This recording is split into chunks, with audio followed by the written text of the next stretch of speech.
Pada pagi ini saya ingin berkongsi dengan tuan-tuan bagaimana untuk kita berjihad dalam bulan Ramadan. Yang tadi mukadimah ya, tentang kutiba alaikumusiyam. Bagaimana untuk kita berjihad dalam bulan Ramadan? Apa maksud jihad? Jihad ini memberi maksud bersungguh-sungguh, yang kita boleh sebut sebagai mujahadah, bersungguh-sungguh dalam melakukan amalan. 2 hari lepas kita sentuh tentang bagaimana seseorang nak buat amalan perlu dahulu untuk mendahulukan yang wajib berbanding sunat. Sesungguhnya benda yang wajib itu ialah lebih besar pahalanya berbanding sunat. Solat fardu lebih besar pahala banding solat sunat. Bayar hutang lebih besar pahalanya berbanding sedekah hari-hari. Sebab hutang tu wajib bayar. Ada orang terbalik, hari-hari sedekah. Kawan hak duk tengok sebelah tu, dia tengok sini saja. Dia ni hutang aku 300. Hari-hari sedekah. Tak kena. Allah SWT. Baik, hari ini ada 4 ataupun 5 perkara yang dimaksudkan oleh seorang ulama tentang mujahadah. Jadi pagi ini kita nak tengok apakah rukun-rukun mujahadah seseorang tu nak bersungguh-sungguh untuk beribadat kepada Allah. Di sana ada 4 ataupun 5 rukun mujahadah. Sebagaimana yang dikarang oleh Syekh Sa'id Hawa dalam kitabnya Tarbiyatuna Ar-Ruhiyah. Yang pertama, seseorang yang ingin mendekatkan diri dengan Tuhan, dia perlu mujahadah, yakni bersungguh-sungguh. Yang pertama ialah al-uzlah. Tuan-tuan tulis. Kalau tak tulis pun ingat semua Imam Syafi'i. Yang pertama ialah al-uzlah. Apa maksud uzlah, tuan-tuan? Al-uzlah ini maksudnya mengasingkan diri. Tuan-tuan ingat tak bagaimana Nabi dapat wahyu yang pertama? Nabi duduk di mana? Buat apa Nabi duduk situ? Semestinya memencilkan diri untuk beribadat pada Allah. Jadi al-uzlah ini sebenarnya membuka ruang seseorang untuk mendapat lebih tawajuh dengan Tuhan. Jadi kalaulah kita mencari Tuhan hari ini, kita mencari Allah, kita nak dekat dengan Allah, kita nak duk rasa lazat dengan Allah, mula-mula sekali al-uzlah, perlu mengasingkan diri dengan orang. Al-uzlah juga dalam perkataan yang lain disebut juga al-khulwah. Al-khulwah itu apa? Berdua-duaan, yang kita perlu tak dengar khalwat. Yang sekarang bagaimana? Tangkap khalwat. Tangkap khalwat tu apa? Dia kena tangkap sebab berdua-duaan. Tapi dalam ilmu tasawuf, khulwah berdua-duaan dengan Tuhan. Jadi walaupun kita doa ramai-ramai begini, tuan-tuan, hati kita dengan Tuhan. Walaupun kita tak mengasingkan badan kita dengan orang lain, duduk sebelah punya belah, tapi hati kita tak sibuk dengan orang, tapi sibuk dengan Tuhan. Ini di antara salah satu cara bagaimana seseorang itu nak bersungguh-sungguh bermujahadah untuk mendekatkan diri dengan Allah. Kenapa, tuan-tuan? Dalam satu kitab namanya Allah SAW. Kitab Hikam yang tuan-tuan pernah dengar, yang dikarang oleh Syekh Ibnu Athaillah As-Sakandari, mengatakan bahawa dalam satu perkataan hikmahnya, dia mengatakan bahawa manusia ibarat sepohon pokok. Manusia ni ibaratnya sepohon pokok. Apabila pokok itu ditanam, pokok itu dibaja, pokok itu disiram, pokok itu dijaga, maka pokok itu akan tumbuh dengan rendang, dengan buahnya yang banyak. Pokok itu apabila dijaga, nak ranting belah sini, dia tunai belah sini. Nak bagi buah dia banyak, dia letak baja buah. Maknanya pokok itu dijaga, maka pokok itu naik dengan baik sebagaimana yang diharapkan. Beza tak dengan pokok yang dibiarkan? Pokok rambutan yang ada depan rumah kita jaga, beza dengan pokok rambutan yang ada di hutan. Dua-dua naik, dua-dua membesar. Cuma yang di hutan tu tak nampak dijaga, maka tak sama macam apa yang kita nak. Berbeza dengan pokok rambutan yang ada depan rumah kita. Maka begitulah manusia. Bila mana seseorang manusia itu nak ingin dekat dengan Tuhan, maka dia perlu mengisi dirinya pada waktu ketika dia bersama Tuhan. Maksudnya tuan-tuan, dalam satu hari kita kena cari masa kita dengan Tuhan. Kena cari masa kita dengan Allah. Dah banyaklah kita masa dengan anak, dengan isteri, dengan suami. Dah banyaklah masa kita, mungkin saja kita bertugas, kita memasak, kita macam-macam kita buat, kita bekerja dan sebagainya. Kena cari masa, berapa minit, berapa jam dalam satu hari bersama dengan Allah. Jadi tuan-tuan tengok, kira bermula sebelum subuh, berapa minit kita boleh duduk dengan Allah. Lepas pada semayang, berapa minit kita duduk dengan Allah. Waktu duha, waktu zuhur, waktu asar, malam dan sebagainya. Waktu itulah perlu diisi. Macam mana kita isi? Dengan kita istighfar, dengan kita koreksi diri kita balik, muhasabah kita balik kita dengan Tuhan bagaimana sampai kita melihat yang mana. Kata guru saya tuan-tuan, Guru Syekh Muhammad Zain Asri disebut, dalam bulan Ramadan ni kalau boleh sekali kita menangis, paling kurang sekali kita menangis. Ingat balik awal Ramadan dulu sampai sekarang, ada tak nangis lagi? Jika belum, bersungguh-sungguhlah untuk kita menangis di hadapan Allah. Menangis itu bukan sebab apa? Sebab kita mengenang segala apa yang telah kita buat selaku hamba yang degil, hamba yang mungkin saja tidak mengenang budi Allah, hamba yang tidak bersyukur apa nikmat yang Allah beri. Akhirnya kita menangis. Sampai Nabi pun ajak kepada kita, fa in lam tabki fatabaki, kalau kamu tak mampu menangis, buat menangis. Macam tu sini.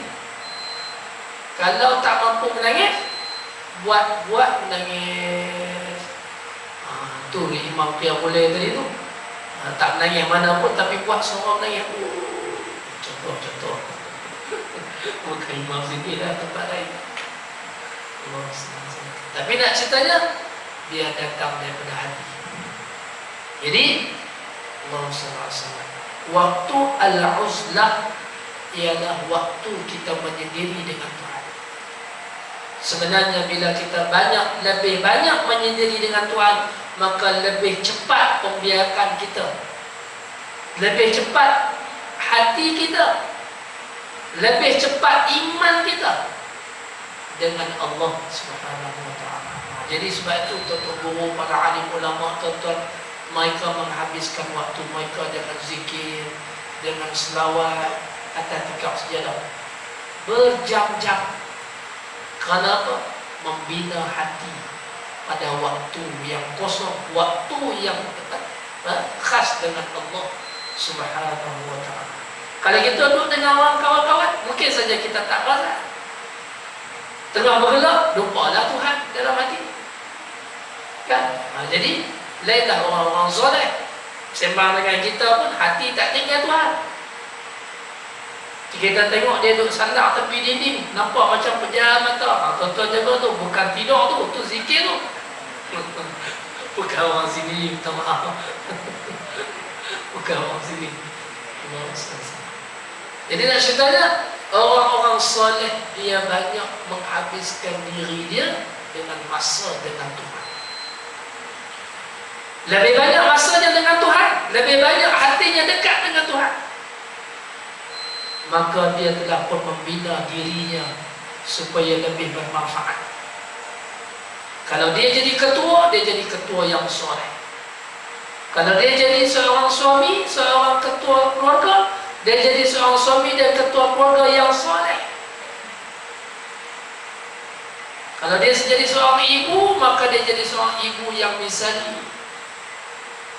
Kalau dia sebagai bos di tempat kerja, dia jadi bos yang baik. Ini datang daripada waktu yang dia menyendiri dengan Tuhan. Ini yang pertama. Sempat atau habis saya sangat lebih kurang dalam 7.25 7.30 syuruk masuk ke syuruk. Syuruk awal lagi 7-6 minit. Saya cuba habis tambah 15 minit, jadi 20 lah. 7.20 saya mati insyaAllah. Baik, yang pertama tadi ialah Al-Uzlah. Nama dia juga Al-Khulwah. Dan ada satu lagi namanya, iaitu I'tikaf. Ni i'tikaf, kita masuk dalam masjid ni, sebenarnya kita menyendiri dengan Tuhan. Orang soleh masuk dalam masjid dah tak kenal siapa dia dengan Tuhan. Kita dalam masjid pun rabung sembang, luar pun rabung sembang. Bila masa kita dengan Tuhan, tuan-tuan tengoklah orang yang tengah duduk berzikir, mari duduk sembang dengan dia tepi. Kenapa? Dia memang duduk berzikir untuk dekat dengan Tuhan. Nak sembang dengan dia bila? Luar masjid baru sembang. Kan? Duduk dalam masjid, dia buka Quran, baca Quran. Tiba-tiba kita pula datang pada tepi, duduk sembang dengan dia. Dia dalam hati muka je, kau ni aku nak baca Quran, maka dia main sembang ganggu pula. Nak tegur tak sampai hati. Jadi i'tikaf dalam masjid ialah antara kita beruzlah dengan Tuhan. Ya, biar tak ramah sangat, tak apa dalam masjid ni. Tak ramah sangat. Orang Melayu kita ni kalau tak ramah jadi sombong pula. Tapi biar kita ambil jalan pertengahan lah. Taklah sombong sangat, taklah terlalu ramah sangat, kan? Pertengahan. Jadi inilah tempatnya untuk kita menyendiri dengan Tuhan. Di rumah kita dah sibuk, di rumah kita dah macam-macam buat, dengan anak, dengan cucu pula mari daripada kampung, saudara, kan? Jadi akhirnya tak sempat untuk kita dengan Tuhan. Datang masjid, datang surau, kita niat i'tikaf tu, ada tulis niat i'tikaf. Ya, setiap kali kita duduk dalam masjid niat i'tikaf, apa saja kita buat hatta kita tertidur pun dikira pahala di sisi Allah Subhanahu wa ta'ala. Baik, itu yang pertama. Yang kedua, rukun-rukun mujahadah.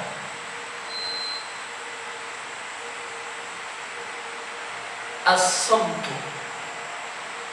Apa maksud as-samtu?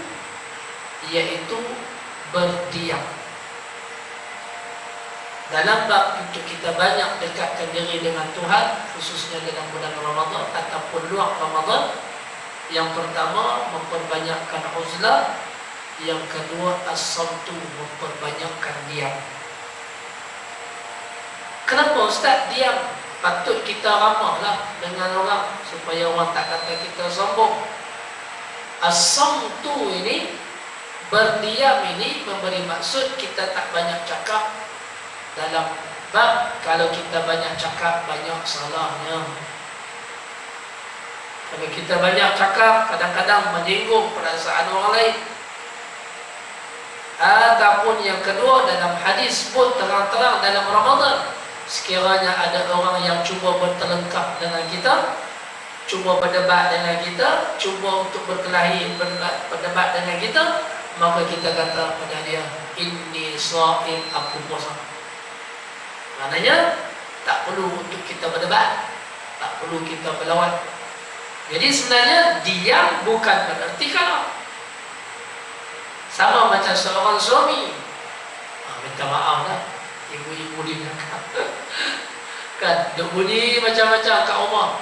Kita yang suami ni, ya, yang tak mak dia pula, hai cakap, bunda, abang ni cakap, orang cakap, diam lah, tertidur pula. Kan? Diam tu sebenarnya bukan arti kalah, tetapi diam kita tak nak balas. Tapi apa yang dia suruh buat tu jangan tak buat, buatlah. Kan? Jadi as-samtu dalam bahasa tasawufnya ialah kita tak banyak cakap benda-benda yang lara, benda-benda yang mungkin saja tidak memberi manfaat pada diri kita. Jadi as-samtu juga memberi maksud kita berdiam dan banyak berfikir tentang Allah, banyak berfikir tentang kejadian Allah. As-samtu juga menjaga lidah daripada bercakap benda-benda yang tak elok, dan menjaga lidah bercakap hanya benda yang elok.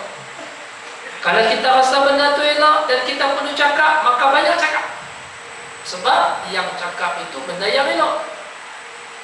Yang dikatakan as-samtu ini, berdiam, ialah perkara yang tak elok. Maka dengan sebab itu, biarlah apa yang orang lain kata, tapi kita kena banyak diam daripada bercakap. Maknanya bercakaplah hanya sekadar perlu, tak perlu cakap benda yang tak perlu. Yang ketiga, di antara rukun-rukun mujahadah yang ketiga ialah al-ju'u. Al-ju'u, apa maksud al-ju'u? Al-ju'u maksud berlapar. Nak mendekatkan diri dengan Tuhan, kena banyak lapar. Kena banyak lapar daripada kenyang. Sebagai contoh, orang yang banyak kenyang, dia susah nak buat ibadat. Dalam kitab Penawar Bagi Hati disebut, dalam bab menjaga perut, seseorang bila makan terlampau kenyang, hukumnya makruh. Terlampau kenyang, perut dia sampai cekam senyum begini bang, teganglah perut ni kan, sampai nak sujud lagi, selalunya sujud depan ni, sujud hujung sini. Sebab apa? Perut tak boleh kepak, tak boleh apa. Jadi nak ceritanya, berlapar adalah kepala ibadat. Berlapar ialah kepala ibadat. Kalau kenyang-kenyangan memberi maksud mafhum mukhalafahnya, susah buat ibadat. Orang yang nak buat tarawih 20, tuan-tuan, tarawih ni tuan-tuan, kalau di pondok-pondok mereka buat 8, 10, 30, 60 rakaat. Dah masuk syuruk. Saya dah tambah 15 minit lagi. Lepas 15 minit kita berhenti 7.20, 1, 2, 3. 7.20, 23 kita berhenti. Lepas tu kita semayang sunat isya. Baik, kamu 5 menit. Mau selesai. Mana tadi? Di pondok-pondok melaksanakan salat tarawih bukan sekadar 8, bukan sekadar 20, malah 30, malah 60 rakaat. Atau pernah buat tarawih 60? Di pondok-pondok dululah, dah pernah banyak. Waktu berbuka puasa macam biasa kita buka puasa. Lepas pada buka puasa makan sikit, makan sikit dulu dengan kurma. Lepas tu sembahyang maghrib. Lepas sembahyang maghrib makan berat. Lepas makan berat diberi peluang untuk tidur ataupun rehat. Sagi isyak pukul apa? Isyak pukul 10. Isyak pukul 10. Patutnya isyak 8.30 dah masuk isyak, tapi diberi rehat pukul 10 pukul 9. Kerana apa? Sebab kerana tu waktu tu dah pun makanan yang kita makan tadi dah tak terlalu kenyang, dan kita dah taklah terlalu lapar. Waktu tu kita mudah buat ibadat. Waktu tu mudah ibadat, 20 pun tak nak masalah. Rupanya bila pergi umrah, masa ni mau balik umrah. Pergi umrah, waktu berbuka puasa di masjid, lepas semayang, lepas membuka semayang, orang balik hotel. Balik rehat.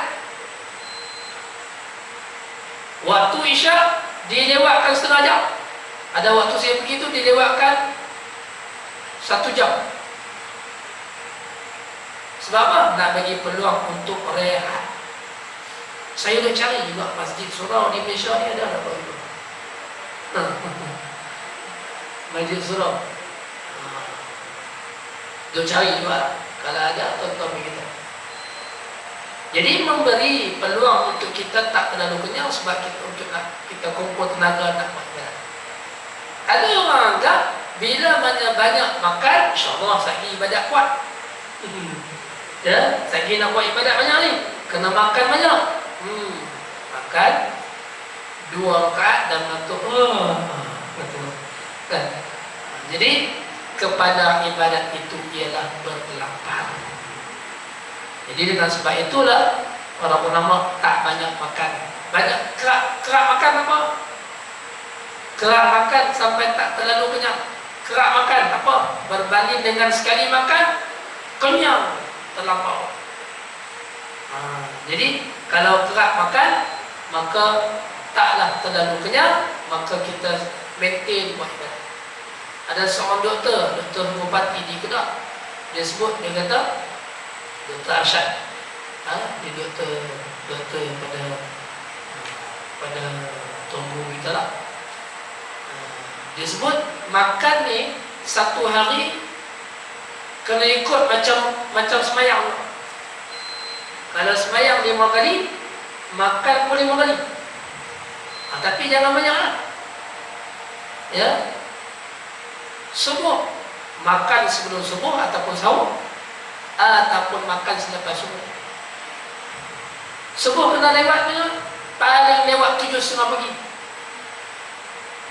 Dia kata banyak pesakit saya yang datang jumpa saya sebab makan pagi lewat sampai pukul 10 pagi baru makan. Sarapan pagi tu dia tak boleh skip.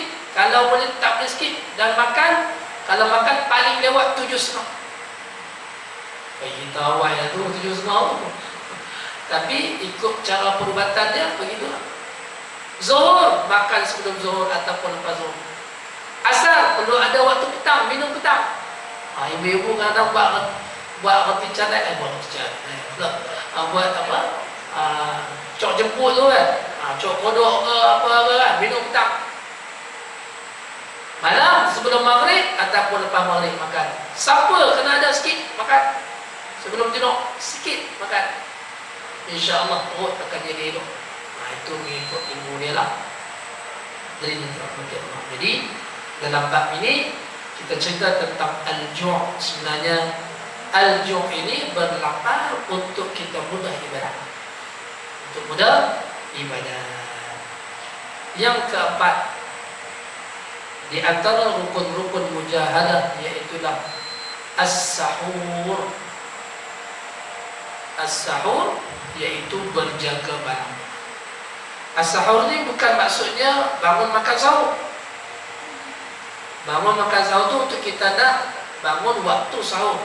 Sebelum subuh tu ada namanya waktu sahur. Waktu pagi kejap lagi waktu zuhur. Jadi sebelum subuh namanya waktu sahur, walaupun kita bangun tak makan sahur. Ini sebelum ataupun selepas Ramadan lah. Dan kita bangun waktu sahur untuk apa?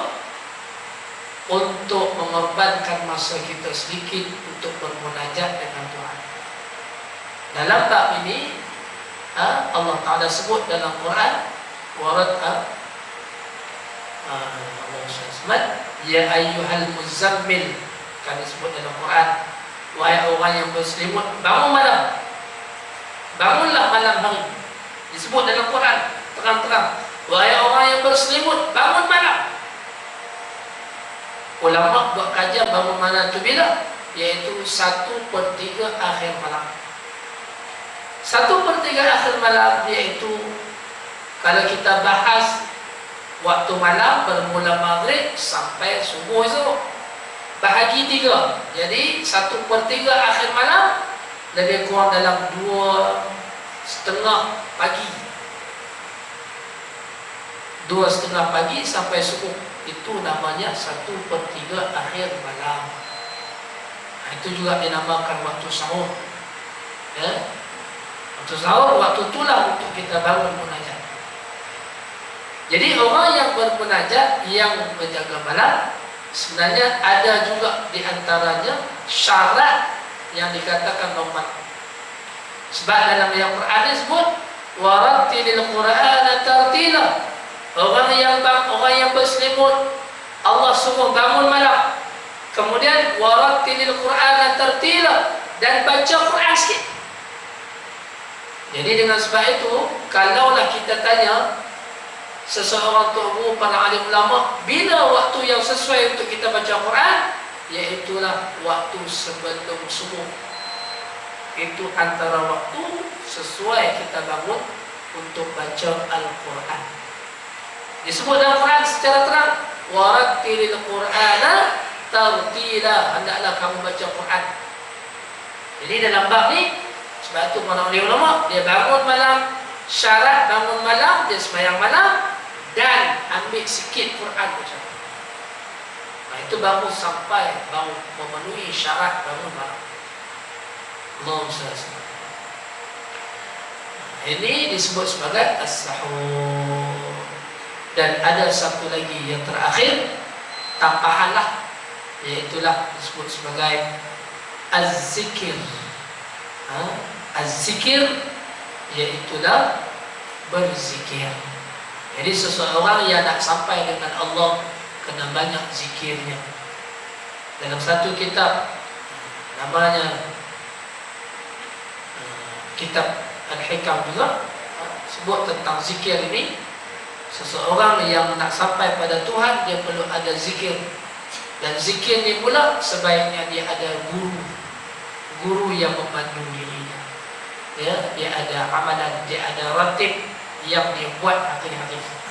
Jadi guru kita sama yang kita duk kaji lah. Kalau kita anggap dia guru kita tu. Kalau kita duk selalu tengok dia, kita rasa nampak, walaupun kita tak jumpa dia. Mungkin saja tuan-tuan pernah tengok dalam YouTube Ustaz Wadi Anwar contoh, Syekh Zara Asri contoh, tak pernah lagi jumpa, tapi dia selalu ikut YouTube, selalu dia tengok dia punya tazkirah, kuliah dan sebagainya. Kita rasa inilah guru, aku rasa sedap dengan apa yang dia cakap dan aku boleh buat.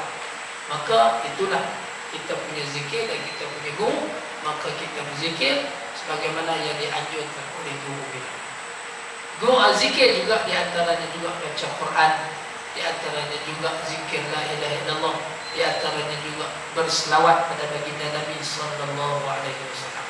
Kata guru kami, Kalau boleh satu hari jangan tinggal 1000 kali selawat. Satu hari 1000 kali selawat. Saya dulu susah tuan-tuan nak dapat 1000 kali ini. Tapi takdir Allah Ta'ala bagi tahfiz berpindah. Tahfiz kita di titik aja dah berpindah ke Banting. Nak perjalanan ke Banting itu lebih kurang 45 minit. Rupanya hikmah Allah bagi jauh sebab boleh habis 1000 kali dalam kereta. Kalau tak jauh lagi, maknanya tak sempat lah nak buat. Kan? Kawan saya bekerja di Petronas KLCC, tapi duduk semenit, naik LRT sejam lebih. Dia kata syukur sebab apa? Boleh dapat baca Quran, boleh habiskan selawat dalam atas LRT. Kalau nak kereta, mungkin saja 15 minit, 20 minit sampai tempat kerja, tak sempat. Ni orang yang soleh mungkin saja dia fikir begitulah. Apa saja yang dia rasa yang Allah Ta'ala letakkan, dia pandang baik dengan Tuhan. Jadi itulah 5 perkara yang disebut sebagai rukun-rukun mujahadah. Yang kita nak mujahadah, yang kita nak berusaha sungguh-sungguh, yang kita nak berjihad supaya Allah pandang kita. Tuan-tuan, Ramadan bakal berlalu, Lailatul Qadar bakal berlalu. Semua yang ada di hadapan kita, yang ditawarkan kepada kita akan datang dan pergi. Akan tetapi Allah tidak datang dan tidak pergi, sentiasa berada dengan kita. Dalam bab ni, barang siapa yang menyembah Tuhan hanya kerana Ramadan, Ramadan akan pergi. Maknanya dia hanya menyembah Allah bulan Ramadan je lah. Lepas Ramadan dia akan tinggal Allah. Jadi mana lebih baik tuan-tuan, kita mencari malam Al-Qadar dengan mencari Tuhan. Malam Al-Qadar 1000 lebih baik daripada 1000 bulan. Ada kelebihannya. Malah yang mencipta malam Al-Qadar lebih banyak kelebihannya. Jadi nak mencari malam Al-Qadar dengan Tuhan, lebih kita perlu untuk cari malam Tuhan. Ya. Tapi bukanlah bermaksud kita nak tinggalkan malam Al-Qadar. Nak ceritanya kita nak hati kita dekat, kita harus dengan Tuhan. Sampai satu tahap kita buat ibadat, Allah Ta'ala sapu kita, Allah malaikat sapu hati kita. Akhirnya kita menangis di hadapan Allah Subhanahu wa ta'ala. Waktu tu lazatlah bahasa kita dengan Tuhan tak ada yang lain, air mata. Kata guru saya, bahasa kita dengan Tuhan apa dia? Air mata. Itulah bahasa kita dengan Tuhan. Tak ada nak kata apa. Apa saja yang Allah Ta'ala buat, semua kita terima, sebab kita ni adalah hamba-Nya. Bila cukup sekadar itu insya-Allah, sebagaimana yang saya janjikan tadi 7.20 kita akan habis. Jadi mudah-mudahan Allah Ta'ala beri peluang pada kita untuk masih ada lagi ni masa yang berbaki untuk kita teruskan bermujahadah, teruskan usaha untuk kita buat ibadat. Bukan kerana orang, kita nak Allah tengok hati kita, pandu jiwa kita, apa yang kita buat semua Allah Ta'ala redha. Mudah-mudahan kita berkat hidup di dunia dan berkat hidup di akhirat insya-Allah.